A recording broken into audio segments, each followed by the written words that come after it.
And thank you, ladies and gentlemen, for joining us once again across the Louisiana plain, where we are elevating the cause of constitutional conservatism in Louisiana, elevating the cause of constitutional conservative citizens across the state, and rapidly now draining the Louisiana swamp. My name is Chris. And I'm Danielle, and this is the State of Freedom, brought to you by freedom-loving Louisiana First Patriots. Hello, State of Freedom warriors. Thank you for inviting us to be part of your day. We are so grateful for you. You're the best listening family anyone could possibly hope for, and we are only here because of your encouragement, your prayers, and your financial support.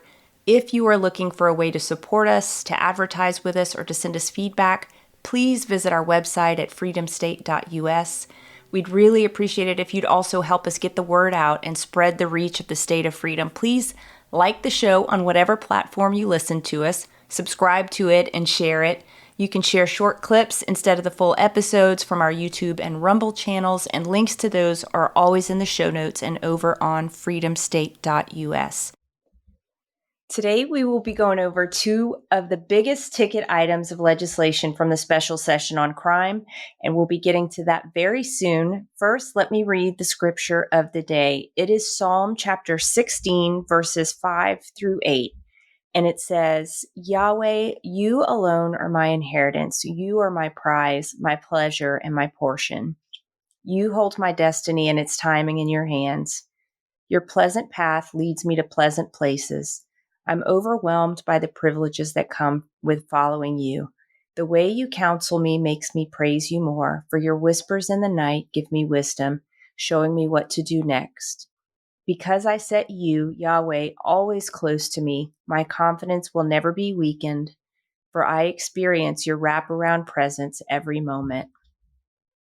This psalm is called the Golden Secret, and it speaks of the divine nature that's engraved in our hearts by the Word of God. A.W. Tozer famously said that what you think about God is the most important thing about you. There's a powerful prophet from Texas named Bobby Conner, and he talks about our essential need to know who we are and whose we are. In order to do the work that God has called us to do effectively and without hesitation, we have to have a right view of self. And that comes from knowing and receiving who God says we are. And we have to have a right view of God. He's a good Father. He's our Savior, our healer, our Redeemer, and our King. He's much, much more than that. And if you're struggling in any part of your life, let me encourage you. Sit with the Lord and ask Him to help you get these two things aligned with Him and His Word.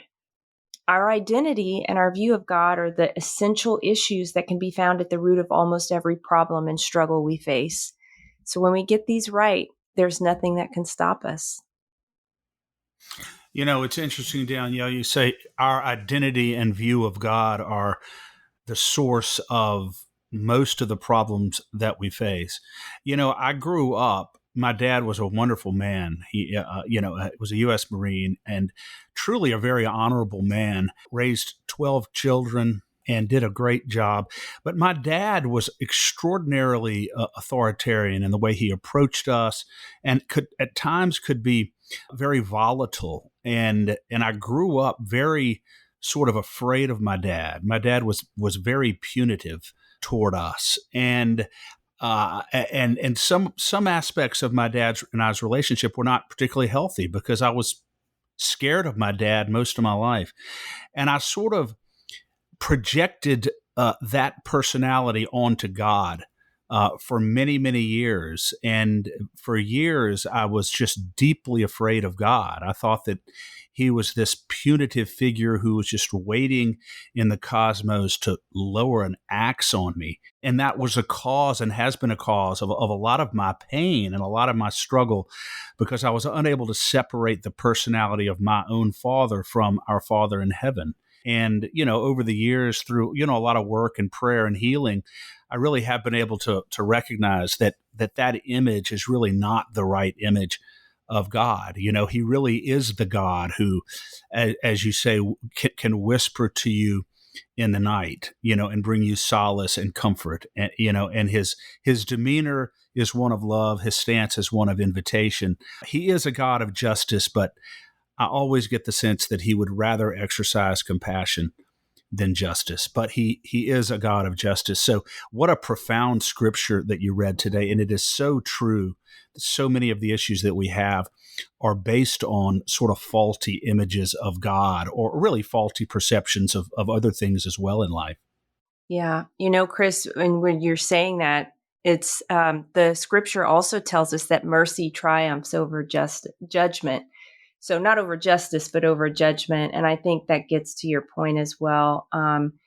You're exactly right. We do. I think our fathers do often become the image that we superimpose on God, and for some, that's doesn't end up being a big problem. But there's no father on earth that's perfect, and so it's something that I think it's just something to really be aware of as we think about God. Are we being fair in our assessment of who He is? And is our assessment of who He is lining up with the scripture? Because that's the benchmark. That's the truth. Indeed, that is the benchmark, and there are days when I still struggle with it and just have to remind myself, of what I know intellectually. So, but, we move forward and we continue to march ahead to try to make, obviously, our state a better place. We just got finished with, as you mentioned, a criminal session, special session of the legislature. And we're going to talk this evening, Danielle, about maybe the two biggest items, with the possible exception of SB 8 and a couple of others. But we're going to talk tonight about the Blake Miguez's concealed carry legislation, SB 1, and then the legislation, his legislation, really more or less companion legislation that restricts liability on concealed carriers, both of which passed and both which will go into the governor's desk. And I can't wait to get into it. Yeah, the last 2 weeks, Chris, have been very intense. We have had some big wins and a few losses. And I think we were part of making some very, very ugly pieces of legislation less damaging, or some Yeah, perhaps even acceptable. You testified. absolutely. You testified 6 times, which is remarkable because there were not that many days that the committees were even meeting. So how did you feel about this session? I felt good about it. I felt good about being down there. I felt good about expressing the view that I think best represents citizens across Louisiana, and I love being a voice for ordinary citizens, and I love defending the Constitution. And I know that in defending the Constitution, I noticed during this session, Danielle, that I found myself on the other side of the beat my chest tough on crime people on 2 or 3 items of legislation down there, because those items of legislation were inconsistent with both the Constitution and basic fairness. And while they purported to be tough on crime and they purported to be doing something to stamp out the crime epidemic in Louisiana, they weren't going to do any of that. And they won't do any of that if the governor signs those bills. And so I was faithful to the Constitution and very glad that I was. And we're not going to talk about those this evening, but we will talk about them in the next few days when we do our general wrap up. But on the whole, I would say it was a very good session. And you're right, most of what we supported passed. And we were able, in at least a couple of bills, to make really, really ugly bills a little bit more palatable because of some amendments. And so all in all, we're still moving forward. Pretty good session for the most part, but really looking forward to the regular session. Yeah, and you did a fantastic job testifying, Chris. I must say, I am biased, but I think you did a very faithful job to the people of the state. And I have to say, and I'm sure this isn't the last time I'm going to say it, at least in our reflections on the special session on crime, but I'm not sure that there have been any more. I don't know how to say it. Any 2 weeks, any 2 other weeks that I felt more aligned with Democrats than Republicans. I think part of what happened was, there was a lot of great legislation. And so we felt like it was pretty strong. So we didn't really focus on it as much. We focused on the things that needed to get fixed, because you have to triage at times like this. And a lot of those issues where we were in opposition to Republican-owned bills, we found ourselves on, if not the same side, a very similar side, a similar perspective to the Democrat delegation, which is an unusual place for us to be. But I think we wore it well. Well, I think we wore it very well. I mean, obviously, we were opposed to the Democrats on Senator Cathy's bill that would deny parole for anybody who's convicted of killing a police officer in the line of duty. 100% on board. Obviously, we're on board with Representative Schlegel and Senator Hodges' bill that increases the penalties on carjacking, which is a horrible crime. Obviously, we're on board with legislation that puts people in jail for 99 years who market fentanyl to children, to minors. Of course, we're on board 100%. So we clearly didn't align with the Democrats on those issues, but we did align with the Democrats on 2 or 3 other bills, like a bill by Representative Villio. And I know we're not supposed to be talking about this tonight, but I just can't help it right now.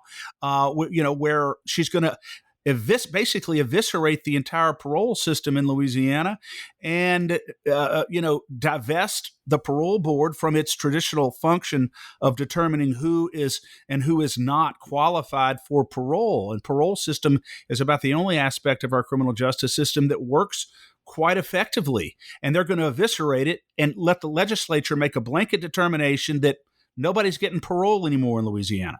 It's like it makes no sense. And as if there's a connection between that and the violent crime epidemic in Louisiana. So we can't support that because it's inconsistent with basic fairness and basic justice. When someone commits a crime and they have paid their dues to society, we have a system that says if you work very hard and you do everything that you can to improve yourself, to become a better member of society, maybe have a conversion to Christ and reform your life, and all these things you can do in prison, then we're going to give you a shot on parole. And most of the time it works out. And that does 2 things. It returns someone to society, to the community, who becomes a productive member of society. And guess what? It gets them off of the taxpayers' back for the next 20 or 30 or 40 years. So why would you want to eviscerate that system in a crime session when your goal is to get rid of violent crime? It makes no sense. And so we're not going to oppose that we're not going to support that just so we can stand up and beat our chest and say we're really tough on crime in Louisiana. We have to look at the implications of what we're doing. And one of the things I have to say I was quite disappointed about was the complete and total almost lack of any opposition or any constructive thought or any thoughtful questions about some of these bills from so many of these committee members who sat there. It's like they're sitting there saying, well, if the governor wants it, I'm going to vote for it. So much for the checks and balances, so much for the separation of powers in Louisiana, so much for the Constitution. Does the governor want it? I'm for it, period, boom, let's move on. I don't think that's the way our system is supposed to work, quite frankly, Danielle. And we ought to have another conversation one night and have a lesson on the separation of powers under our constitutional system and why it is so important for each branch of government to be a real check on the others. Because too often in Louisiana, that's not the case, and it's unfortunate. But I don't want to sit here on a negative note. No one's going to accuse me for being negative tonight. We have too much to be thankful for. I'm just telling you what I noticed, and there were times when I felt like I was the only one down there, other than the Democrats, as you mentioned a few minutes ago, who were actually asking very thoughtful questions about some of these items of legislation. Yeah. And we will be getting into some of those other items of legislation in a follow-up episode. Right now, we're going to keep it to SB 1 and SB 2. And I wanted to just also mention, Chris, that I think the strategy that was employed by the Republican delegation for this special session was very effective. Most of the important legislation was made of companion pairs in the House and the Senate, so that it seemed so that they did that so that whatever moved the fastest could get taken up, and then the other bill would fall by the wayside. And that's what we saw with SB 1 by Senator Blake Miguez. He brought the bill I guess first, Danny McCormick had a companion bill for it in the House that was HB 12, I think. But we have to say, so many people in the state have been pushing for, demanding, advocating for constitutional carry. And this special session of the legislature got it done. As you said, it's passed and it's been sent to the governor for signature. At the end of the day, there were 84 people who raised their hands to be named co-authors, which I think speaks very highly of the enthusiasm for the Second Amendment in the state of Louisiana. I am very, very pleased about SB 1. Senator Miguez carried that very effectively. Blake Miguez is an expert marksman and expert gunman, extremely accomplished, and I believe still competes in international gun shooting competition. So nobody was better equipped or better suited to bring the concealed carry legislation than Blake Miguez, and he did a great job with it. SB 1 simply codifies what the vast majority of Americans and what our founding fathers always believed, and of course what the Second Amendment holds very, very clearly, the right to keep and bear arms. And there are no restrictions in the Second Amendment about whether you have to carry your firearm out in the open or concealed or in your shoe or in your back pocket or under your hat or wherever you want to carry it. It says the right to keep and bear arms shall not be infringed. And so all Senator Miguez's concealed carry legislation did was simply codify the Second Amendment right to conceal carry in Louisiana without a permit. And that's what it did because, the right to conceal carry with a government-issued permit pre-existed SB 1. We've had that in Louisiana for quite some time now. So what SB 1 did was codify the right to conceal carry without having to get a government permit to do it. And that's why it was so important. And there was whole lot of people cheering about SB 1 because, look, I get to go carry my handgun now. I get to conceal it. I'm concealed carry now. I don't have to be on a government watch list. I don't have to get a government permit. Thank God the Second Amendment lives in Louisiana. And so people were very, very happy about it for that reason. Yes. And I really loved what Representative McCormick said when he got up to speak in favor of the bill. He said, open carry has already existed in the state of Louisiana for some time now. This just means that you can put your coat on with your gun underneath it. So I think that was very well said and made a very clear picture for anyone who was standing in opposition. I think pretty much got silenced at that point, if not before. I also want to mention, Chris, that Representative Mike Johnson, did a very admirable job of carrying the bill in the House and managing the debate in the House, which was very extensive. It went on for several hours. Although it did felt like several days. It was so long. They ended up, I think it was probably 3 hours, and it was a straight party line vote. Not one single Democrat voted for concealed carry in the Senate, and Jay Luna was absent for that vote. But in the House, it was 75-28. It was a lot more interesting, I think, debate-wise in the House. Some Republicans who stood up against it were Stephanie Hilferty, Barbara Freiberg, and Joe Stagney. No surprise on any of those. But we did have some Democrats who stood in support of it, and they were Roy Adams, Chad Brown, Wilford Carter, Travis Johnson, and Dustin Miller. And Chris, Travis Johnson got up and made a very impassioned speech about the Second Amendment, about concealed carry, about his wife being able to protect herself when he's not around. And I was just really impressed by that.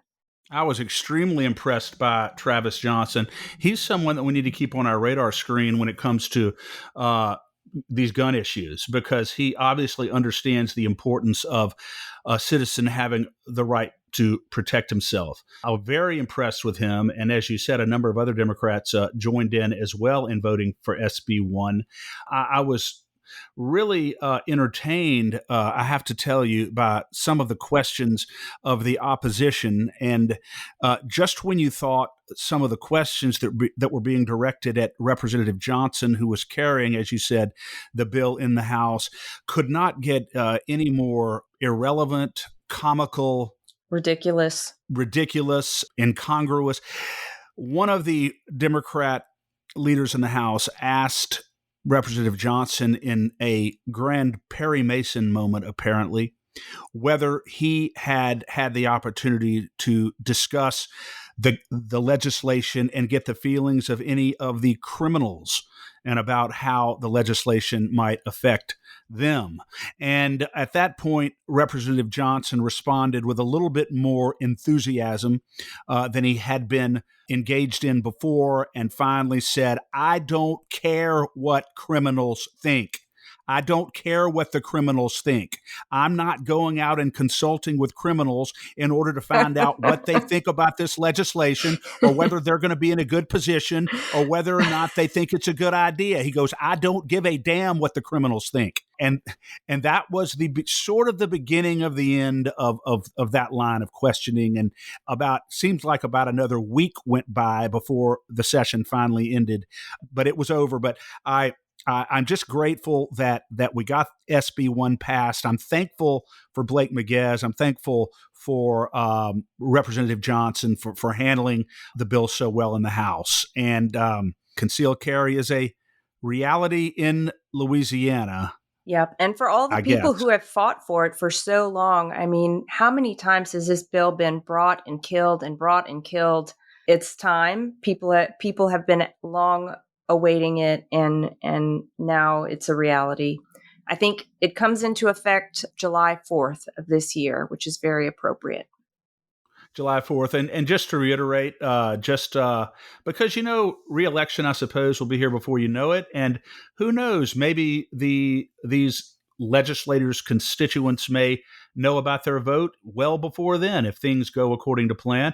But I want to reiterate, Stagney, Freiberg, and Hilferty are old friends who've been mentioned on our show many, many times in not particularly flattering ways. But as you said, Danielle, no shock that those three would have been the Republicans who voted against the right to exercise a fundamental constitutional right in Louisiana. Yes, and also to mention, Chris, you're jogging my memory. Nicholas Muscarello is another Republican. He did not vote against it, but he was absent for the vote. I did not check roll call to see if he was actually there that day, but I will do that. But it just seems like if he was missing in action, had to run to the restroom, or had to take a very important call at that time, because of the overwhelming vote in favor of the bill, he would have had the opportunity, as we learned last session. Specifically, I learned it in the veto override session. If you are absent for a vote that you want to vote in the same line as the winning party, I guess, you can lodge that vote after the fact with the Speaker of the House. So if it was very important to him to get his name on record as being in support of this, it seems like he would have done it. Very true. In fact, if I'm not mistaken, I think Representative Zarang in the 2023 session, who found himself in the men's room with Gene Mills during a critical vote, I think it might have been on 648 on Gabe Furman's transgender bill. And so he went back after the fact and registered a yes vote. So you're exactly right. You can do that. So I don't know what the deal was with Representative Muscarella. Maybe he thought, this is going to pass, so it's not that important. But on a vote like that, let me tell you what, historic vote like that, I would want my voice to be registered on it. Yeah, exactly. And, the NRA and groups like ours and Gun Owners of America are all taking note and marking scorecards. So, his is going to be a nothing. He gets no points, and he doesn't pass go.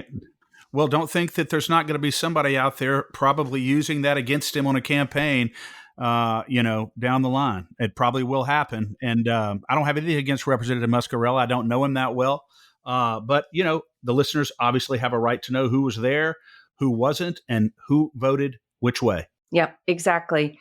Now, why don't we switch over, Chris, to SB2? Senator Miguez also brought this bill. It started out as what we thought was a complementary bill to his constitutional carry related to liability. When we first learned about it, first read through it, we initially supported it. But as it got amended, we moved in opposition to it. Would you tell us what happened with the bill? Well, the difference is that in the original version of the bill, he had a number of statutes that were just written in there. So I didn't go through and look at every single statute. When I looked at SB 2, I was looking at it through the prism originally of SB 1. And I'm thinking, we just codified a fundamental constitutional right to conceal carry without having to get a government issued permit. If you're a law abiding citizen, not otherwise disqualified through a felony conviction, the government has no right in your business. They have no right to even know whether you're concealed carrying. We codified that constitutional right in SB 1. So we go over to SB 2, and there were some statutes listed in there that did purport to restrict the liability only to permit carriers. But it wasn't until later in Senator Connick's amendment where it was expressly spelled out in his amendment that the liability immunity, as far as from civil suits, you're only going to get immunity from civil suits, civil liability, if you have to use your gun, if you have a permit. You're not going to get the same level of civil protection from liability if you choose to carry without a permit. And the reason why this is odd is that the whole purpose of SB 1 was to codify a fundamental right. And if permitless carry with concealed carry is a fundamental constitutional right, which it is, why would you be kneecapping permitless concealed carriers in SB 2 by limiting their liability protection? It doesn't make any sense. And the answer that I got was that we're just trying to incentivize people to get a permit. Well, I understand that you want people, because they're saying it's about safety. We want people to make sure that they know how to use their gun. Well, first of all, most people that I know who don't have a government issued permit to do anything are some of the best marksmen I've ever known. They know how to use a gun extremely well. But secondly, you may want to incentivize people to get a permit, but that doesn't mean that you get to create sort of an indirect mandate to get them to do it by saying, if you don't go get a permit, then you're not going to be protected if you have to use your gun from civil liability. That's not a suggestion. That's not encouraging. That is a mandate. And we don't need somebody to mandate them to do something that we've just said they don't have to do. Yeah. So that's the problem. That's the problem with SB 2. So we went back, Danielle, and said, look, how about this? If the concern is about safety, and I understand, I don't want people walking around with, 18-year-olds walking around with guns if they don't know how to use them. And I'm talking about law-abiding 18-year-olds. I'm not talking about criminals. I don't want anybody walking around with a gun if they don't know how to use it. So why don't we do this? Obviously, the concern is safety. So why don't we just amend SB 2 and say that if a person can show that they've undergone firearm training from a duly certified firearms instructor and got the requisite training, and they have their certificate and can show that, then they will be eligible for the same civil immunity that someone who has a permit will get.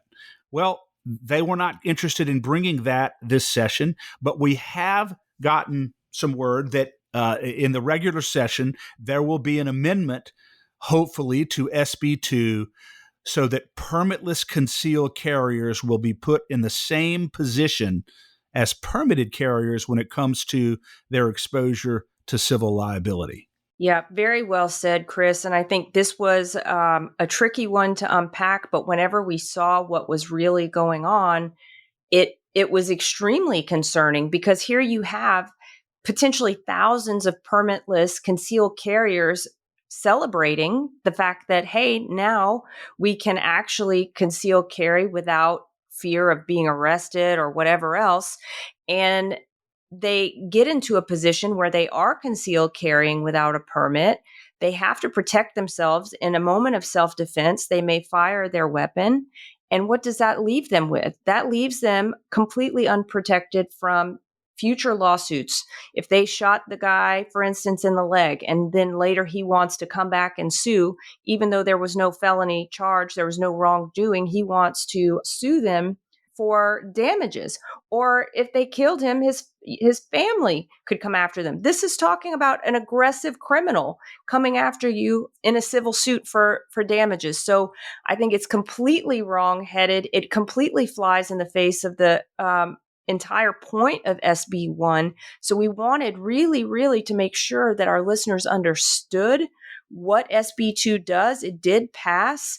There was honestly very weak debate around this bill, Chris. I will say, part of me wonders really if this bill was the kind of the deal that got S1 done for some Republicans, because if you are a true constitutionalist, if you really believe in the Second Amendment, I have a hard time saying you have to show me that you've been certifiably trained by someone that the government deems an expert or that some third party deems an expert.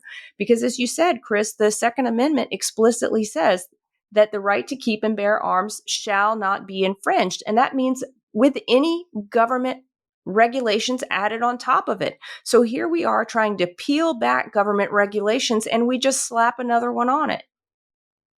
And that's exactly right, Danielle. If you interpret the Second Amendment according to its plain terms, the government has absolutely no right knowing where, what kind, or anything else about a private citizen's gun ownership.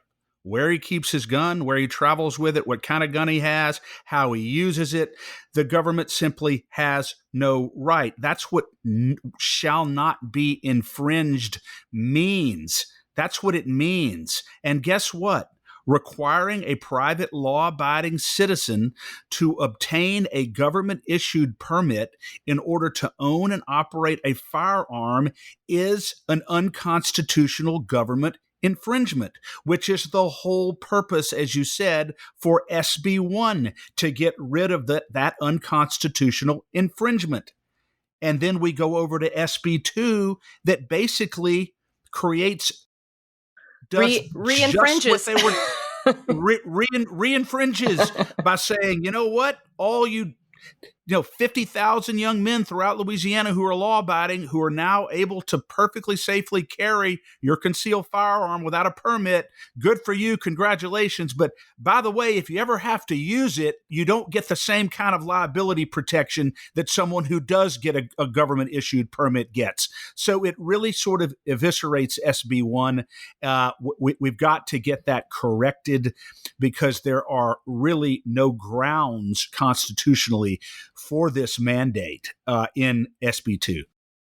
And Chris, I know our listeners don't need any reminding of this, but I can't hardly get past the constitutional conversation on this without saying that the entire reason for the Second Amendment was so that people could protect themselves from the government. So the government telling you how you can deal with your guns flies completely in the face of that. It is a slap in the face to any gun owner and anyone who wants to remain an individual sovereign person. That is so well said. If you read the writings of the Founding Fathers, you will absolutely come to the conclusion that you just expressed, Danielle, which is that the reason why all of the Founding Fathers were so adamant about the right to keep and bear arms is precisely so that we could protect ourselves against tyrannical government, and secondarily so that we could protect ourselves against a bad neighbor or someone in the street who has ill intent toward us or our family. But it was principally so that we could protect ourselves against the government. And yet we have a law now that basically that requires indirectly private citizens to get the government's permission to conceal carry. You're exactly right. The irony is impossible to miss. I'm excited to share a fantastic opportunity for State of Freedom listeners who are interested in investing in precious metals or even starting a home-based business in the precious metals industry. Metal Stacks is a precious metals collectors club where you can buy your metals at the best prices on the market, actual dealer cost. They are beating the big sites. They have no credit card fees and no minimums. If you're just interested in purchasing metals at a great price, visit metalstacks.com/dwalker. Get to shopping. That helps me out. I get the commission. You can also refer people to Metal Stacks for an additional income. If you're interested in learning about the referral business aspect of Metal Stacks, email me directly at danielle@freedomstate.us for more information. You know, Chris, we talked about briefly the debate on SB2 was not fulsome. The debate on SB2, I'm not sure people read or really understood what SB2 was about. You know, the name of it really does kind of insinuate that this is limiting liability for all concealed carry. That was our initial impression. To be fair, absolutely fair to Senator Miguez, he was very clear on the point. But when the bill got to the House, after we had done, I would say, some significant calls to action, alerting our listeners and our followers that our partners with LACAG that the bill was not all that we thought it was, someone brought a question. Representative Polly Thomas brought a question to Representative Beaulieu, who was moderating debate and carrying the bill in the House. And why don't we take a listen to that exchange, because it really enraged me at the time. And I think you felt the same way. Yeah, very interesting.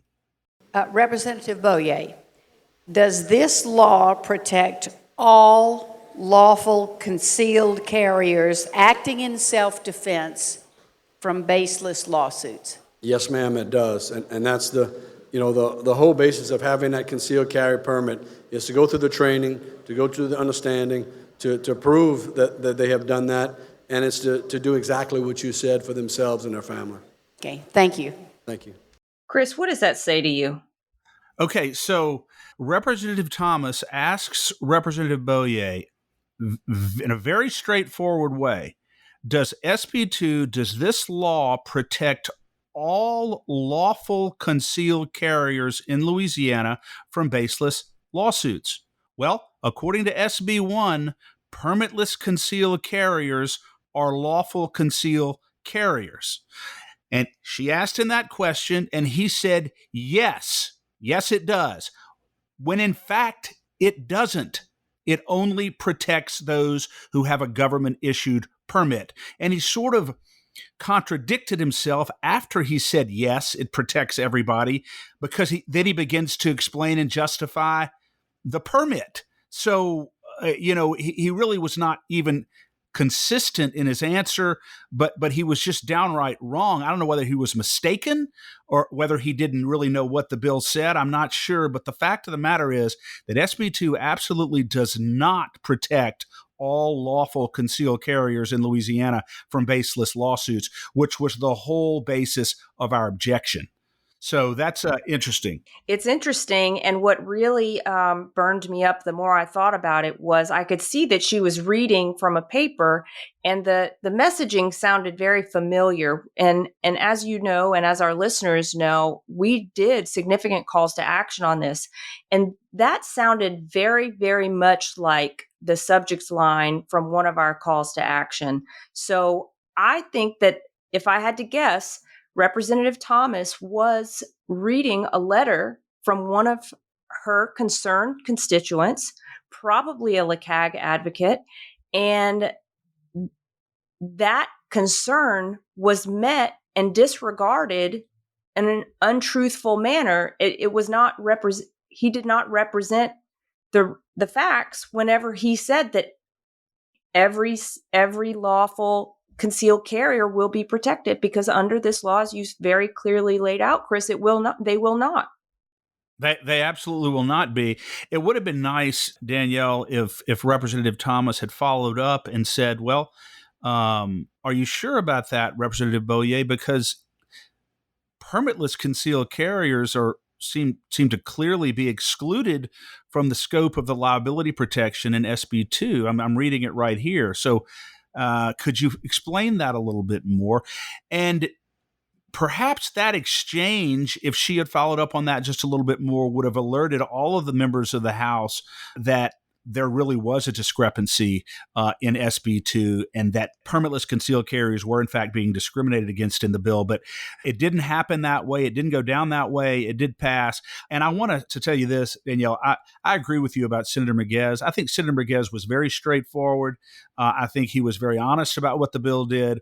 It was his position that all SB2 all the exclusion of permitless concealed carriers in SB2, all that does is create an incentive for them to go get trained or to go get a government permit. And so he was very honest about it. I just don't understand why the government, why are we trying to incentivize people to take an action, in this case, get a government permit that we just declared people don't have to do, that we just declared basically was unconstitutional, but yet we're going to go incentivize them to do it through this indirect mandate in SB2. We've got to, this has to be changed. It will be challenged legally if it's not amended. And I have received some very positive feedback from both Senator Miguez and other representatives and senators who understand the concern, and hopefully in the regular session we'll be able to get an amendment on this to put permitless concealed carriers on the same footing with permitted carriers. And Danielle, a big part of the reason why so many Louisianans who want to conceal carry don't want to go through, don't want to do this, don't want to have to get a permit, because they don't want to be listed on a government database. They don't want the government to be able to look up their name and find out that they have a gun or what kind of gun they have, or because the government has no right to know that information about us. We have a Fourth Amendment right of privacy in this country. Where in the Constitution does the government have the right to know whether or what kind of gun I own in my house or that I carry? None, zero. And the whole idea of a law-abiding Louisiana citizen having to go get a government-issued permission to carry a handgun, whether it's concealed or not, is obnoxious to the Constitution. Absolutely obnoxious. I couldn't agree with you more. And, Chris, we were kind of talking through this the other night. You and I were trying to decide, do we take this as an incremental win, or do we continue to oppose and request an amendment? And what we really uncovered, which maybe is obvious in the light of day, is that a big part of this has to be about the money for the permits. I mean, of course, the government wants to know your business because they're nosy, but truthfully, the state police stand to lose about $3 to $4 million, depending on the year, of revenue from permitting concealed carriers. So I think, look, we spend a lot of money in this state on really stupid stuff that doesn't move the needle. And I think we need to find the money somewhere else. I was having a conversation with my dad about this, and he brought up a great point, which was, how much money do they spend in the administration of permitting? I mean, maybe it's a complete wash. Well, that's true. It very well could be. There's no doubt about it. But I know that we looked at the fiscal note on the bill, and it was, I think we decided that it's between $3 and $4 million annually that the state police and the government get for these permits. So I will guarantee you that a significant part of it was money. And what really confirmed that to me was when I proposed to a number of senators as a compromise measure. I said, look, obviously, because all they were saying was that the concerns about safety, that's why we're trying to incentivize people getting permits. I said, well, okay, here's a compromise. why don't we just allow people to go get their own private certification through a duly qualified handgun expert, go through comparable training that they would go through to get a permit, let them keep that with them. They don't have to go in a database, yet they're perfectly well qualified to use their handgun. And on those grounds, give them the same immunity that you're giving permitted carriers. Well, you could have heard a pin drop. Because there was very, very little favorable response. And if it was only about training and skill and safety, that amendment would have been put in that bill within 30 seconds. It would have rolled through and it would have been a problem. But you're right. It is about the money. And I'm sorry, government, but your need or your desire for taxpayer money, no matter what you use it for, does not trump my core Second Amendment right to own, bear, and keep firearms without the government knowing about it and without having to get the government's permission. So if you need the $3 or $4 million that you're getting annually on these permits, we squander enough money in this state. We waste enough money in this state. Go find it somewhere else. But you don't need to make your money on the altar of the forfeiture of our core fundamental constitutional rights. That's not a good enough argument.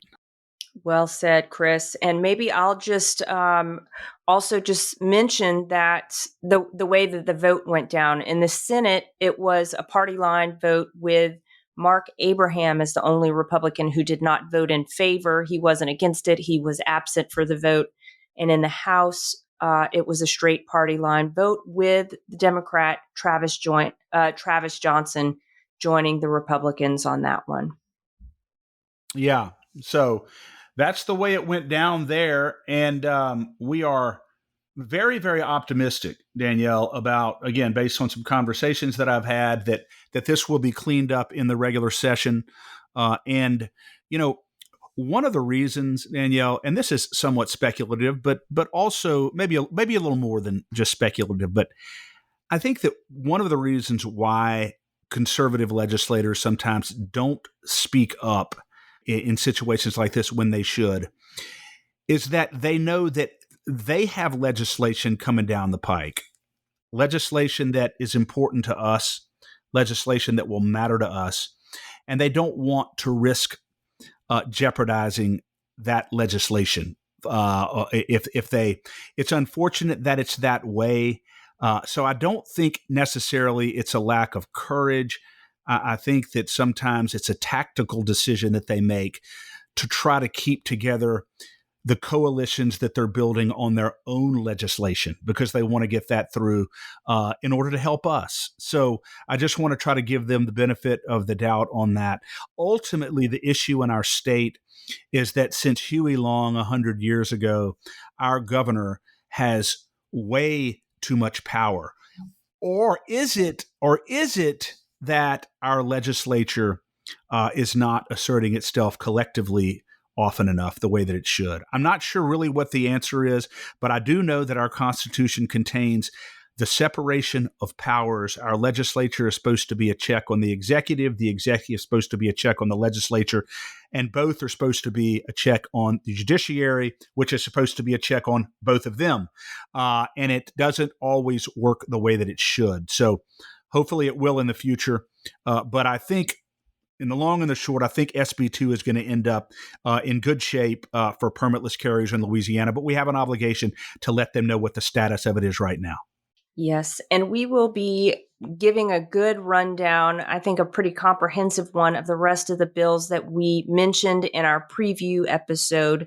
We'll be bringing that to you in a day or two, so keep an eye out for that. And I think, Chris, one thing that SB 2 really underscored for me and reminded me of is that these calls to action are really effective. They have activated people, and we need more people who are taking action. So our action center at LACAG.org really makes that super simple. So if you go there to the Action Center, www.lacag.org, go to the Action Center and just sign up to get our alerts, and you can make the decision once you see the alert whether you agree with us or not, whether you want to take action or not. But it'll be there in your inbox, informing you of what we believe is a very constitutional, very pro-citizen, very pro-individual perspective. Absolutely. LACAG is building the most powerful grassroots advocacy organization in Louisiana. It's just a fact.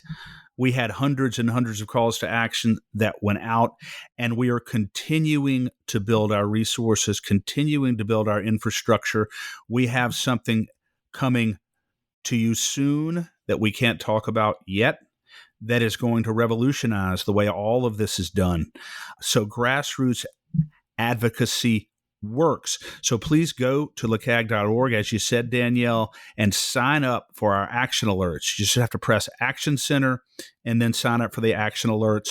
When you get an email on an alert, look at it. It's a pre-formatted email. If you agree, hit send. And if you want to kind of tailor your own message, you can do that also, and then hit send, because these people listen. We just have to continue to build, continue to grow. And of course, don't forget about the State of Freedom, Danielle, which is like, it amazes me the number of listeners we have now from all over the state, the people who are subscribing and sharing, because people are becoming to realize that really, if they really want to know the truth, uncensored, if they really want to hear a constitutional perspective, if they want to hear about justice, if they want to hear whether legislation really is good or bad, without us slanting anything one way or the other, they know they can listen to the State of Freedom and get the truth. And I think people are really starting to understand that. Our platform is broadening every day. It is. And if you are looking for a way to support us or to find out more about the show, you can do that at freedomstate.us. Any support helps us to keep this going and to keep bringing you fantastic guests and really clear, hopefully up to the minute, hopefully up to the day anyway, information that will help you as you try and make decisions, as you try and understand what's going on in the state. And also, we've been able to bring some pretty amazing guests from across the country, and we want to be able to continue doing that as well. Please also support LACAG and the work that we're doing at the legislature. All of this takes money. None of it just automatically happens. And unfortunately, neither Chris nor I are independently wealthy. So we need the help. If you would go to lacag.org and donate there as well, you will be helping us to continue to bring truth to the legislature. And let me tell you why. The reason why this is so important, Danielle, the way I look at it is there's a scale on the left and there's a scale on the right. And holding up the scale on the right is a legislator's arm. And holding up the scale on the left is the legislator's arm. And whichever one is heavier is the one that he is going to pay attention to. The one on the left side, that is the opinion and the voice of the citizens. The one on the right side, that is the opinion and the voice and the pressure and the leverage of all the big special interest corrupt donors who were trying to get them to do their bidding, contrary to the best interests of Louisiana citizens. So we have to make sure that the one that his left side is heavier. We have to make sure that we have just as many resources, that we have just as much capacity to influence them for good as all of the sinister forces influence them for bad. And that's why the resources and the money is so important. They have to be able to look at us and know, if we do the wrong thing, this organization has the resources and the capacity to make me pay a heavy price for it. And I'm sorry to say it, Danielle, but that's the only thing that many of them listen to or care about. There are notable exceptions, and we know who they are. But many of them only care about whether you can do two things: help them or hurt them. And if you can't do either one of those two things, often they do not care. They care about their own political survival, and that's about it. That's why your donations and your support and your contributions and your membership to LACAG is so important, because with the proper resources, we will continue to make our legislature the kind of place that looks to the Constitution first and the best interest of the ordinary Louisiana citizens as well. Those will be their considerations again. So that's why we encourage you to support us. And Danielle, I'm so positive, I'm so optimistic about where we're going and how we are growing. Yeah, I am too. And I just think we have so much to look forward to. You know, we've talked a little bit about the governorship having a heavy hand, regardless of who the governor is. But I think that in some ways, in a lot of ways, will be a big benefit to us getting through some things that we just could not get through, that seemed so common sense last year, the year before, the year before. And I think we're going to see some of those things sail right through, not just because of the governor, but because constitutionalists, conservatives, people who can see things clearly and have a conscience have run for office and are won in part thanks to our support. And so I think we stand to win a lot. And it's time for us to win a lot. We're taking back our state, Chris. We are taking back our state, and very, very proud of our governor for committing our troops to the border. I think we have to have it. And I think that they're doing a great job of trying to close that border off. I'm very glad that we have the governor we have when it comes to things like lockdowns and mandated vaccines and the suppression of our First Amendment speech. All of those issues our governor took the lead on in standing up to a very powerful administration. So in many respects, we are very lucky to have Governor Landry. I'm looking forward to seeing where we go. You know, part of our job is to be critical, right? So we're just trying to bring a clear perspective. It's not just that we're here to be critical or to dump on him at all, because we're very happy with a lot of the things that we've gotten through, but we also want to be fair, and we also want to call him like we see him. So we do have a lot to be grateful for. We have a lot to be optimistic about, and we will continue to call him like we see him, Chris. We will. And we have to remember, our duty is not to the governor. Our loyalty is not to the legislature. Our loyalty is not to any big special interest group. Our loyalty is to the Constitution of the United States and the citizens of Louisiana. And everything that we do and everything that we say will be evaluated and judged through that lens. That is it. And I'm so thankful to have this platform to be able to do that and to continue to build rapport and trust with citizens across Louisiana. And if we continue to do that, Danielle, relentlessly, with discipline and focus, and with our eyes on the heart of Christ, each and every day, we will take another step to preserve the great state of freedom in Louisiana. Amen. We will, Chris. Have a good one. Amen. You too. Thanks for listening to The State of Freedom. To stay on top of all the calls to action we mentioned today, just check out the show notes for the episode. If you'd like to support the show financially, visit our website at freedomstate.us. If you'd prefer to give by mail, you can send a check to The State of Freedom, LLC at P.O. Box 861, Berg, Louisiana 70343. If you own a business in Louisiana and are interested in supporting our show by advertising, please email us at info@freedomstate.us. To get involved with Louisiana Citizen Advocacy Group, visit lacag.org, LACAG.org, or email Chris at chris@lacag.org. If you're enjoying the podcast, please subscribe and share it. Give us a 5-star rating in the reviews. Thanks again, everybody. We'll see you next time.